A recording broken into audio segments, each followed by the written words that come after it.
Kasih ibu kepada beca.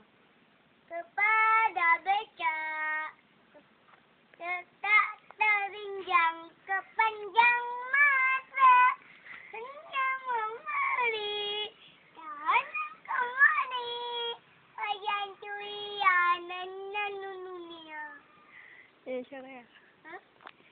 Suara ya. Gagapan sila.